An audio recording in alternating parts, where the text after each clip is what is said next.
Imagina esto, una reina, la mujer más envidiada de Europa, reducida a un espectro tembloroso en una celda que apesta a muerte y desesperación. No fue la guillotina lo que la mató primero, fue algo mucho más siniestro, un tormento lento que devoró su alma antes de que la cuchilla cayera. ¿Qué horrores ocultos sufrió María Antonieta en sus últimos días? Quédate hasta el final, porque lo que vas a descubrir te dejará sin aliento y cuestionando todo lo que creías saber sobre la Revolución Francesa. Suscríbete ahora al canal y activa la campanita para no perderte más revelaciones históricas que nadie te cuenta. Dale like si quieres que siga desenterrando estos secretos oscuros. La Revolución Francesa, ese estallido de fuego y furia que prometía libertad para todos, a menudo se pinta como un triunfo heroico contra la opresión. Pero detrás de los himnos y las banderas tricolores se esconde una verdad brutal: la crueldad no discrimina bandos. En el corazón de París, en 1773, mientras la ciudad bullía con ejecuciones diarias, una figura solitaria languidecía en las sombras de la conciergería. María Antonieta, la archiduquesa austríaca convertida en reina de Francia, no era ya la Madame Déficit de las caricaturas satíricas. Era la prisionera veintichuenta, un número sin rostro, despojada de todo lo que la hacía humana.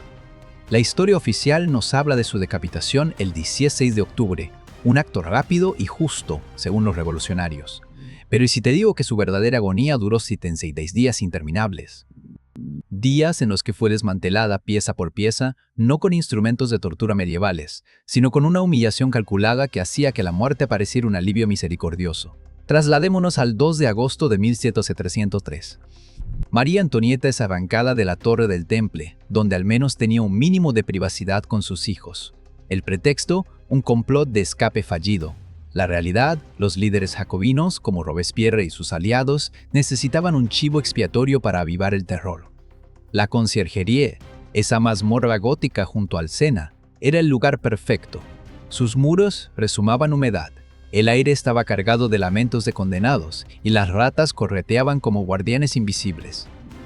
La celda asignada a la reina medía escasos 3 metros cuadrados. Un catre oxidado, una silla rota, un balde para necesidades y una vela que apenas combatía la oscuridad eterna.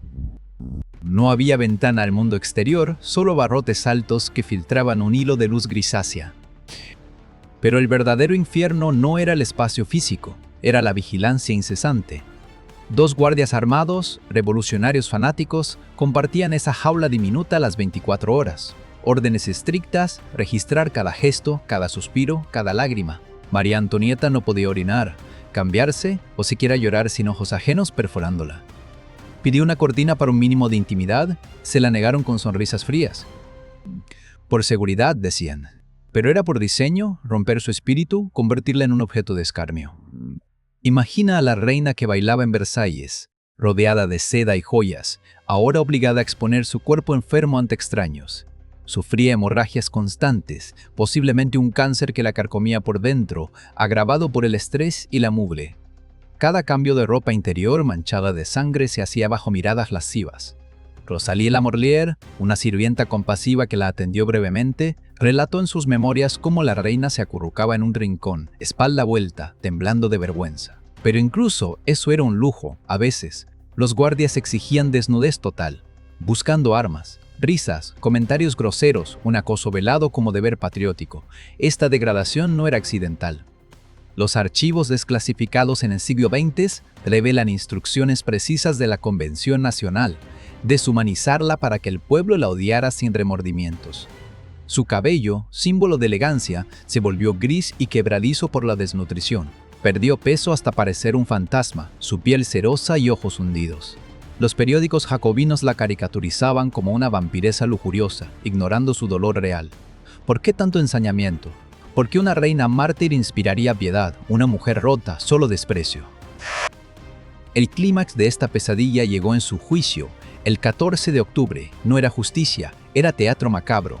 Acusada de traición, pero también de incesto con su hijo de 8 años, una calumnia fabricada torturando al niño hasta que confesara, en la sala abarrotada. Ante una multitud hostil, María Antonieta, exhausta tras 16 horas de interrogatorio sin descanso, respondió con dignidad regia. Apelo a todas las madres aquí. ¿Cómo podría una madre cometer tal horror? Un silencio momentáneo, un atisbo de humanidad. Pero el veredicto era inevitable: muerte. El 16 de octubre, la humillación final, atada en una carreta abierta, pelo rapado, vestido ensangrentado, expuesta a escupitajos y burlas. Subió al cadalso con paso firme, pidiendo perdón al verdugo por pisarlo accidentalmente. La cuchilla cayó, pero su verdadero fin fue en esa celda donde la devolución devoró su esencia. Estos detalles, sellados por siglos, emergieron en 1979 con el Bicentenario. Memorias de guardias, informes oficiales, todo apunta a una tortura psicológica orquestada. No era venganza ciega, era estrategia para aterrorizar a opositores. María Antonieta simbolizaba la monarquía. Destruirla así mandaba un mensaje: nadie está a salvo. Hoy, la Conciergería es un museo, pero sus piedras guardan ecos de agonía. Esta historia nos obliga a cuestionar: ¿dónde termina la justicia y comienza la barbarie? En nombre de la igualdad se perpetró una desigualdad atroz. Recordémosla no como villana, sino como víctima de un sistema que devora almas. Pero espera, lo que vino después de esa celda no fue solo un juicio, fue un intento desesperado por borrar cualquier rastro de humanidad en ella. ¿Cómo transformaron a una madre en un monstruo ante los ojos del mundo? Sigue viendo, porque esta parte te va a dejar con la piel erizada y una pregunta que no te soltará. ¿Hasta dónde llega la crueldad cuando se disfraza de justicia? Si esta historia te está impactando, dale like ahora mismo y comenta abajo, justicia o venganza, para que el algoritmo muestre esto a más gente que necesita saber la verdad. Ahora profundicemos en el corazón de la pesadilla. María Antonieta, ya debilitada por meses de aislamiento y enfermedad, fue arrastrada a un juicio que no buscaba verdad, sino espectáculo. El 14 de octubre de 1763, ante el Tribunal Revolucionario, se enfrentó a cargos que iban desde traición hasta agotar las finanzas del Estado. Pero los revolucionarios sabían que para justificar lo injustificable necesitaban algo más: destruir su imagen como mujer y madre. La acusación más abominable fue inventada de la nada: incesto con su propio hijo, Luis Carlos, de apenas 8 años. El niño, separado de su madre y sometido a presiones inimaginables por sus captores, incluyendo al radical Ebert y al zapatero Simón, firmó una declaración falsa. Historiadores coinciden en que fue una calumnia pura, diseñada para provocar horror y eliminar cualquier simpatía residual. Cuando Ebert la lanzó en la sala, María Antonieta inicialmente guardó silencio, como si las palabras no merecieran respuesta. Pero al ser presionada, se levantó con fuego en la voz. Si no he respondido, es porque la naturaleza se niega a contestar a una acusación hecha contra una madre. Apelo a todas las madres que están aquí. Por un instante, el aire en la sala cambió. Incluso entre la multitud hostil, compuesta por mujeres del mercado que años antes habían marchado contra ella, se oyó un murmullo de empatía. El presidente del tribunal, Hermann, rápidamente pasó página. La acusación fue tan grotesca que hasta algunos revolucionarios retrocedieron. Nunca se incluyó formalmente en el veredicto final, pero cumplió su propósito: mancharla para siempre en la mente pública. El juicio duró apenas 2 días, con interrogatorios exhaustivos que la dejaron al borde del colapso. Sin pruebas sólidas de traición, muchas cartas quemadas por ella misma, la condenaron por alta traición. Pero el daño psicológico ya estaba hecho. María Antonieta, que había perdido a su esposo, sus hijos, su libertad y su salud, ahora cargaba con la etiqueta de monstruo maternal. En las horas finales antes de la guillotina, algo extraordinario ocurrió. Lejos de derrumbarse, recuperó una dignidad que recordaba a la reina de antaño. Con ayuda de Rosalie Lamorlier, la joven sirvienta que se convirtió en su único consuelo humano, se preparó para el fin. Arriesgando su propia seguridad, la cubrió con su cuerpo para preservar un mínimo de pudor ante los guardias durante el cambio de ropa. La reina, sangrando por su enfermedad agravada, escribió una carta final a su cuñada Isabel, negando las calumnias y perdonando a sus verdugos. El 16 de octubre, al amanecer, la sacaron en una carreta abierta, no en carruaje cerrado como a Luis Sexués, para maximizar la humillación. Pelo cortado, manos atadas, vestido blanco simple manchado de sangre. La multitud la insultaba, escupía, pero ella mantuvo la mirada al frente, erguida, sin una lágrima pública. Al subir al cadalso, pisó accidentalmente al verdugo Sansón y dijo: «Perdóneme, señor, no lo hice a propósito». Cortesía real hasta el último aliento. La cuchilla cayó al mediodía. Su cabeza fue mostrada a la muchedumbre rugiente, pero en ese momento de silencio interno que solo ella conocía, María Antonieta ya había ganado una batalla, no la quebraron del todo. Estos hechos no son leyendas románticas, provienen de testimonios contemporáneos como las memorias dictadas por Rosalie en los años 1830, informes del tribunal y libros basados en archivos como los de Will Bashor. No fue tortura física medieval, sino una guerra psicológica moderna, deshumanizar para justificar el horror. Y aquí viene lo que te va a dejar pensando toda la noche. Esta estrategia de degradación sistemática no nació ni murió con la Revolución Francesa. Se repite en la historia cada vez que un régimen necesita eliminar no solo a un enemigo, sino su símbolo. Alto ahí. ¿Crees que la Revolución Francesa fue el único momento en que el poder usó la humillación como arma para justificar lo injustificable? Piensa de nuevo, lo que le hicieron a María Antonieta no fue un exceso aislado, fue un manual que la historia ha copiado una y otra vez. Quédate, porque ahora vas a ver cómo esa misma estrategia oscura se repitió en otros tiempos y lugares, y cómo aún hoy resuena en formas que quizás no esperas. Si cierras el video ahora, te perderás la conexión más escalofriante de todas. Comenta nomás si crees que la historia debe enseñar estas verdades sin censura, y comparte este video con alguien que todavía idealiza las revoluciones. La deshumanización sistemática que sufrió María Antonieta no fue un invento espontáneo de los jacobinos. Fue una táctica calculada, casi científica, para preparar al pueblo para aceptar actos que, en circunstancias normales, provocarían repulsión. Y lo más perturbador, funcionó tan bien que se convirtió en un patrón que aparece una y otra vez, cuando un nuevo poder quiere consolidarse eliminando símbolos del antiguo régimen. Piénsalo. En la Rusia de 1918, la familia Romanov, el zar Nicolás, su esposa Alejandra y sus 5 hijos fueron ejecutados en un sótano en Ekaterimburgo. Pero antes de las balas, sufrieron meses de degradación deliberada, confiscación de joyas, vigilancia constante, prohibición de hablar en idiomas extranjeros, insultos diarios de los guardias bolcheviques. A la zarina Alejandra, una mujer orgullosa y devota, la obligaban a limpiar su propia celda y a soportar comentarios obscenos sobre su cuerpo. Los niños eran tratados como criminales comunes. El objetivo, exactamente el mismo: convertir a una familia imperial en parásitos indignos de compasión antes de borrarlos. Avancemos al siglo XX en la Alemania nazi. Antes de las cámaras de gas, los judíos, gitanos, homosexuales y disidentes eran despojados de nombres, ropa, cabello, dignidad. Los campos de concentración no empezaron con el exterminio masivo, empezaron con la humillación pública, los desnudos forzados, los registros corporales invasivos, la pérdida de toda privacidad. Los nazis sabían que si lograbas que la gente viera a sus vecinos como subhumanos, luego podían hacer cualquier cosa sin que nadie protestara. Y no termina ahí. En la Camboya de Pol Pot, los enemigos del pueblo, intelectuales, monjes, antiguos funcionarios, eran obligados a confesar crímenes inventados en sesiones públicas de autocrítica mientras eran fotografiados en condiciones degradantes. En Ruanda, antes del genocidio de 1964, la radio propagandística deshumanizaba a los tutsis llamándolos cucarachas durante meses. La lista es larga y dolorosa. Mao en China, Stalin en la URSS, Pinochet en Chile, todos usaron la misma fórmula. Primero destruye la humanidad de la víctima, luego su vida ya no importa. ¿Por qué funciona tan bien esta estrategia? Porque apela a algo profundo y oscuro en la psicología humana. Estudios modernos sobre deshumanización, como los de psicólogos como Albert Bandura o Philip Zimbardo, muestran que cuando quitamos a alguien su individualidad, su rostro, su historia personal, activamos un interruptor moral, dejamos de sentir empatía, se convierte en el otro, en un símbolo, en un obstáculo. Y una vez que eso pasa, cualquier atrocidad se justifica como necesaria para el bien mayor. Lo que sufrió María Antonieta fue el prototipo moderno de esta táctica.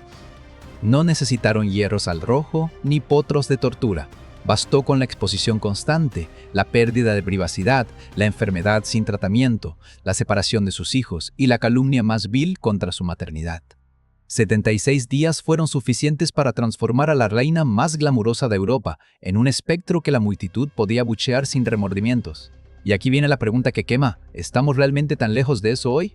En la era de las redes sociales, la cancelación pública, los doxing y los linchamientos digitales, ¿no vemos ecos de la misma dinámica? Alguien es convertido en símbolo de todo lo que odiamos.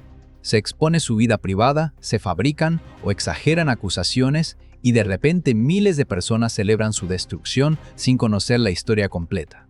La guillotina ya no es física, pero el mecanismo psicológico sigue vivo. María Antonieta no fue una santa. Gastó fortunas mientras el pueblo pasaba hambre.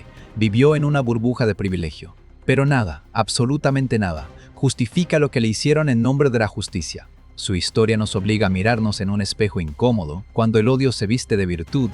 Cuando la venganza se disfraza de revolución, el primer sacrificio siempre es la humanidad, tanto de la víctima como del verdugo. Las piedras de la conciergería siguen allí, frías y silenciosas. Pero si escuchas con atención, todavía susurran una advertencia eterna. Detente un segundo. ¿Sabías que los mismos revolucionarios que gritaban libertad, igualdad, fraternidad, fueron capaces de orquestar una campaña de destrucción psicológica tan precisa que hoy la estudiarían en manuales de propaganda moderna? Lo que viene ahora es el núcleo más oscuro. Cómo se diseñó cada paso de la humillación de María Antonieta como un mensaje de terror dirigido a toda Europa, y por qué ese mensaje todavía nos persigue en el siglo ístimo de Gendo. Si crees que ya lo has visto todo, espera a descubrir el verdadero propósito detrás de esos 76 días de infierno. No mires el reloj, no cambies de video, porque esto te va a cambiar la perspectiva para siempre. Comenta ojos abiertos si estás listo para ver la historia sin filtros y comparte este video ahora mismo para que más gente despierte. El poder no mata solo cuerpos, mata símbolos, y María Antonieta era el símbolo más brillante y peligroso del antiguo régimen. Una mujer hermosa, extranjera, derrochadora, madre de los herederos al trono, todo en ella representaba lo que la revolución quería erradicar. Por eso no bastaba con ejecutarla, tenía que ser borrada de la conciencia colectiva como ser humano antes de que su cabeza rodara. Los líderes del terror Robespierre, Saint-Just, Hebert, Fouquier-Tinville, entendieron algo que pocos regímenes habían articulado tan claramente hasta entonces. Para consolidar una revolución, hay que crear un enemigo tan despreciable que nadie se atreva a defenderlo. Y la mejor forma de lograrlo es mediante la degradación sistemática y pública.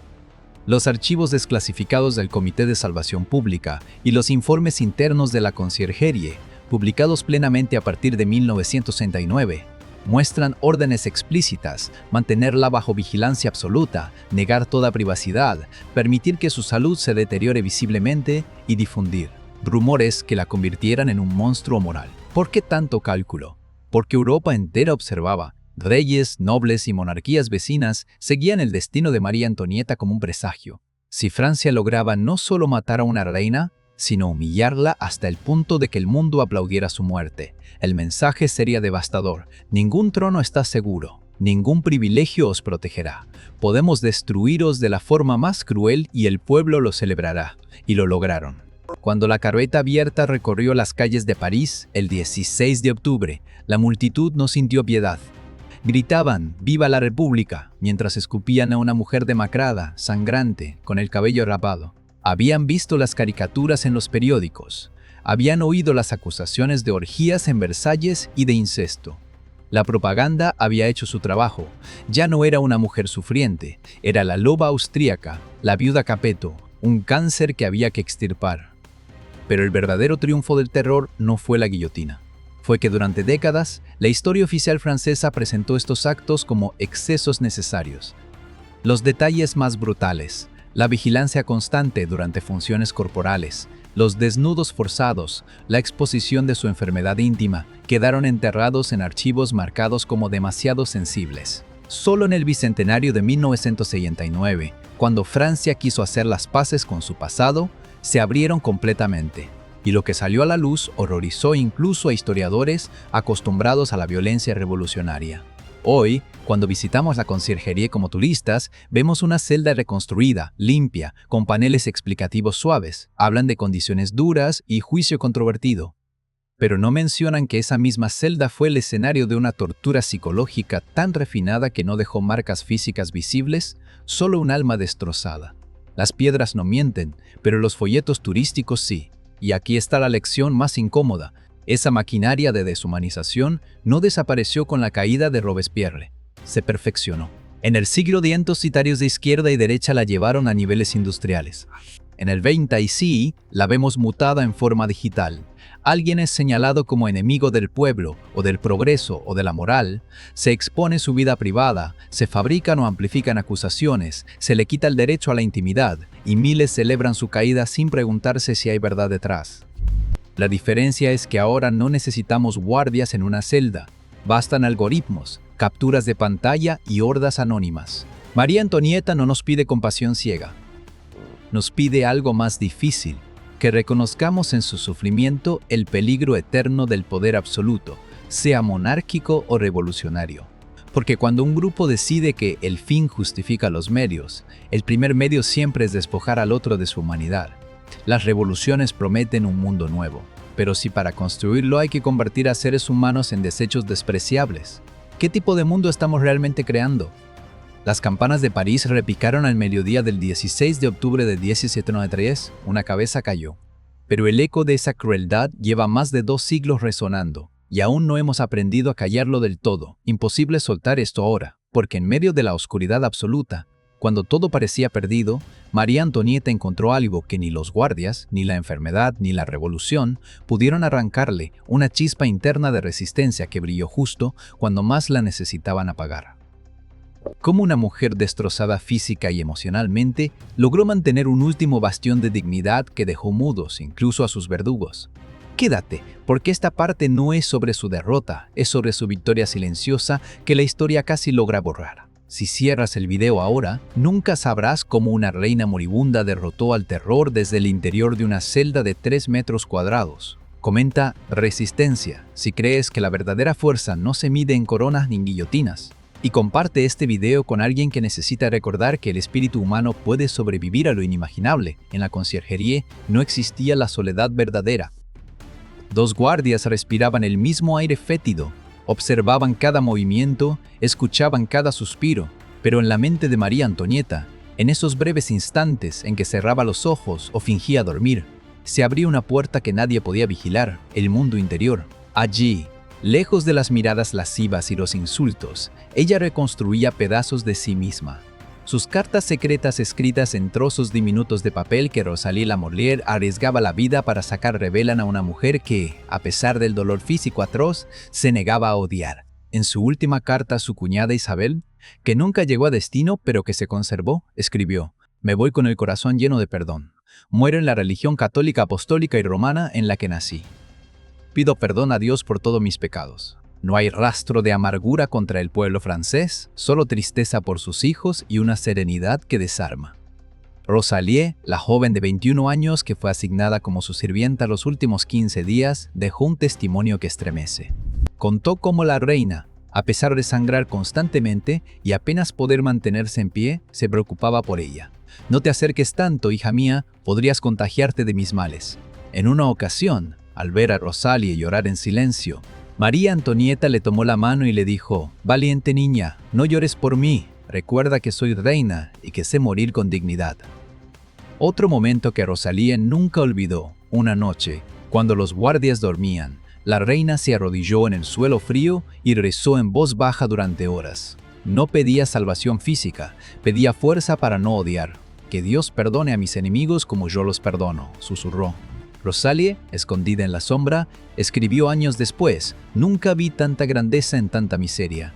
Incluso en el juicio, cuando lanzó su apelación a las madres presentes, no fue un acto de debilidad, fue un acto de poder.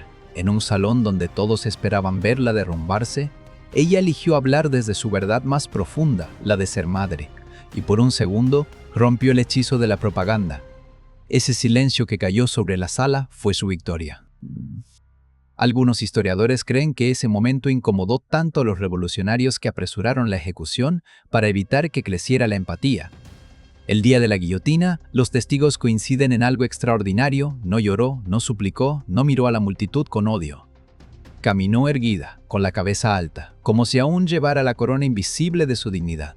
Cuando subió los escalones del cadalso y pisó al verdugo Sansón, sus últimas palabras: «Perdóneme, señor, no lo hice a propósito», fueron un gesto de cortesía tan puro que el propio Sansón, un hombre que había ejecutado a cientos, confesó después haberse sentido conmovido. En ese instante final, María Antonieta no era la prisionera 200, era la reina que nunca dejaron de ser por dentro. El terror pudo quitarle el trono, los hijos, la salud, la privacidad, hasta el nombre, pero no pudo quitarle eso que nadie puede arrebatar: la elección de cómo responder al sufrimiento. Y esa es la paradoja más poderosa de toda esta historia. Los revolucionarios diseñaron cada humillación para quebrarla completamente y convertirla en un ejemplo de lo que le pasa a quien se opone al nuevo orden. Pero al final, Con su serenidad ante la muerte, ella convirtió su ejecución en un ejemplo opuesto de cómo el espíritu humano puede elevarse por encima de la crueldad más calculada. Hoy, cuando pensamos en ella, no recordamos a la caricatura grotesca de los periódicos jacobinos. Recordamos a la mujer que, en medio del horror, eligió el perdón, la dignidad y la compostura, no solo el de la crueldad, sino el de la luz que ni la oscuridad más densa pudo apagar. No puedes irte ahora, porque esta es la parte final, la que une todo y te deja con un nudo en la garganta y fuego en el alma. María Antonieta no murió solo como víctima, murió como advertencia viviente. Y hoy, más de 2 siglos después, su voz silenciosa nos grita una pregunta que no podemos ignorar. ¿Hasta cuándo vamos a permitir que la crueldad se disfrace de justicia? Quédate hasta el último segundo, porque este cierre no es un adiós, es un llamado a despertar. Si esta historia te ha movido aunque sea un poco, no cierres el video sin actuar. Comparte, comenta y únete a los que exigen que la historia se cuente completa, sin maquillaje. Comenta nunca más. Si juras no olvidar lo que realmente pasó en esa celda, y suscríbete ahora con la campanita activada, porque este canal no se callará ante las verdades incómodas. María Antonieta entró en la conciergería como reina y salió hacia la guillotina como un símbolo destrozado, pero en el proceso nos dejó un legado que nadie esperaba. Los revolucionarios creyeron que al humillarla hasta el límite la convertirían en una lección de miedo para la aristocracia europea. Y sí, lo lograron a corto plazo, monarquías temblaron, nobles huyeron, el terror se extendió, pero a largo plazo perdieron la batalla más importante. Porque cada detalle de su sufrimiento que quedó registrado en las memorias de Rosalie, los informes de los guardias, las cartas secretas se convirtió en prueba irrefutable de que la revolución, en su afán de igualdad, fue capaz de las desigualdades más brutales. Hoy, cuando paseamos por París, vemos estatuas de Danton, de Robespierre, de Marat. ¿Dónde está el reconocimiento oficial a la tortura psicológica disfrazada de necesidad revolucionaria? La respuesta es incómoda. Francia tardó más de 200 años en abrir completamente esos archivos. Todavía hoy, en la conciergería, los paneles turísticos hablan de María Antonieta con frases suaves: última reina de Francia, juicio controvertido, condiciones difíciles. Nunca mencionan la vigilancia a las 24 horas durante sus funciones más íntimas, los desnudos forzados, la exposición deliberada de su enfermedad, la calumnia de incesto. Esas verdades siguen siendo demasiado oscuras para el relato nacional, y esa es la verdadera tragedia. Cuando un país entierra los capítulos más crueles de su fundación, corre el riesgo de repetirlos, porque la deshumanización sistemática no es un error del pasado, es una tentación permanente del poder. Cada vez que un grupo decide que ciertos seres humanos merecen ser tratados como menos que humanos para lograr un bien mayor, estamos caminando por el mismo sendero que llevó a la celda número 12. Por eso recordar a María Antonieta como realmente sufrió no es romantizar la monarquía. No es defender privilegios ni lujos obscenos. Es defender algo mucho más básico, la dignidad inalienable de todo ser humano, sin importar su ideología, su clase o sus errores. Ella no era perfecta, fue frívola, desconectada, derrochadora. Pero nada de eso justifica que se le negaran los derechos más elementales: privacidad, atención médica, respeto corporal, un juicio justo. Su historia nos exige 3 cosas hoy. Primero, cuestionar siempre las narrativas oficiales que simplifican el bien y el mal. Las revoluciones no son solo héroes contra villanos, son seres humanos capaces de lo más sublime y lo más abyecto al mismo tiempo. Segundo, vigilar los mecanismos de deshumanización en nuestro tiempo. Cuando alguien es reducido a un apodo despectivo, cuando su intimidad es expuesta sin piedad, cuando se fabrican acusaciones para justificar su destrucción, estamos viendo el mismo veneno, solo con nuevas botellas. Tercero, honrar a las víctimas olvidadas. No solo a María Antonieta, sino a todas las personas que, en nombre de cualquier causa, fueron despojadas de su humanidad antes de ser despojadas de su vida. Las piedras de la conciergería siguen en pie junto al Sena, frías, húmedas, mudas. Pero si nos acercamos con honestidad, todavía podemos oír el eco de una mujer que, en medio del horror absoluto, eligió perdonar, eligió dignidad, eligió ser humana hasta el final. Ese eco no es un lamento, es una orden. Nunca más permitamos que la búsqueda de justicia se convierta en licencia para la crueldad. Nunca más dejemos que el poder, sea cual sea su bandera, nos convenza de que ciertos seres humanos valen menos. María Antonieta no murió el 16 de octubre de 1793. Murió cada día durante 76 días en esa celda y renació en cada persona que, al conocer su verdadera historia, decide rechazar la deshumanización donde quiera que la vea. Gracias por llegar hasta aquí conmigo. Tú ahora eres guardián de esta verdad, no la dejes enterrada. Si este video te ha cambiado, aunque sea un poco, haz 3 cosas ahora mismo, dale like. Comparte con alguien que necesita oír esto. Comenta nunca más para que juntos hagamos que esta historia no se olvide. Nos vemos en el próximo video, donde seguiremos sacando a la luz las verdades que el poder quisiera mantener en la oscuridad. Hasta entonces, mantén los ojos abiertos. La historia no termina, solo espera que alguien la cuente completa. Suscríbete y activa la campanita, porque aquí no nos callamos. Nunca.